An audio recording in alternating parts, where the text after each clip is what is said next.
Former President Trump was in Chicago yesterday at the Economic Club, repeating false claims about the January 6th election, refusing to say whether he's spoken to Vladimir Putin since he left office. Chief Washington correspondent John Karl has the details. Good morning, John. Good morning, George. In that interview before the Economic Club of Chicago, Donald Trump referred to January 6th, the day when his supporters attacked the Capitol to try to stop the certification of Joe Biden's election victory in 2020, as a, quote, day of love and peace. Asked whether he would commit to a peaceful transfer of power after this election, Donald Trump pointed to the last one, insisting it was peaceful, and bizarrely saying January 6th was a day of love and peace, and falsely saying the police invited the rioters into the Capitol building. It was love and peace, and some people went to the Capitol.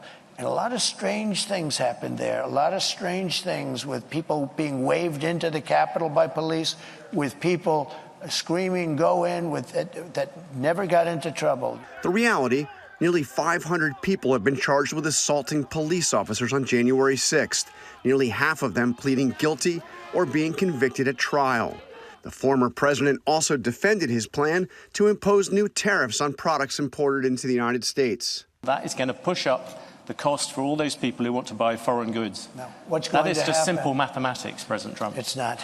Yeah, it is, but not the way you figured. I was always very good at mathematics. In Chicago, Trump also refused to comment on Bob Woodward's recent reporting that he has had multiple conversations with Russian leader Vladimir Putin since he left the White House. Can you say yes or no whether you have talked to Vladimir Putin since you stopped being president? Well, I don't comment on that, but I will tell you that if I did, it's a smart thing. If I'm friendly with people, if I have a relationship with people, that's a good thing, not a bad thing. Just days ago, Trump had a different answer, telling me he had not spoken to Putin. One of the things he said was that you've had a number of conversations with Putin. Is that true? I mean, I imagine that could be. No? That's false. Oh, really? That's false. The Kremlin has also denied the two men have spoken, but they have not denied Woodward's reporting that Trump secretly sent the Russian leader COVID testing machines during the early days of the pandemic, when most Americans could not get COVID tests. Regarding those tariffs, most economists say that the cost of tariffs are borne by American consumers. And recently, George, earlier this year, a group of 16 Nobel Prize-winning economists warned that the Trump tariffs would, quote, reignite inflation. And John, the closer we get to the election, the former president's rhetoric taking an even darker turn. He's calling his Democratic opponents the enemy within, promising to prosecute them, even suggesting turning the military on them.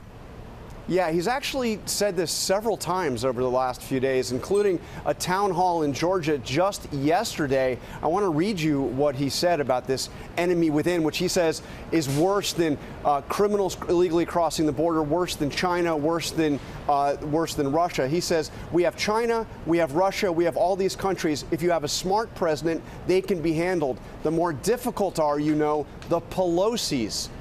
These people, they are so sick, they are so evil. That's the way he's talking about his political opponents. Yeah, he's repeated it, and again, this is absolutely unprecedented in American history, talking about using the military in this way. John Karl, thanks very much.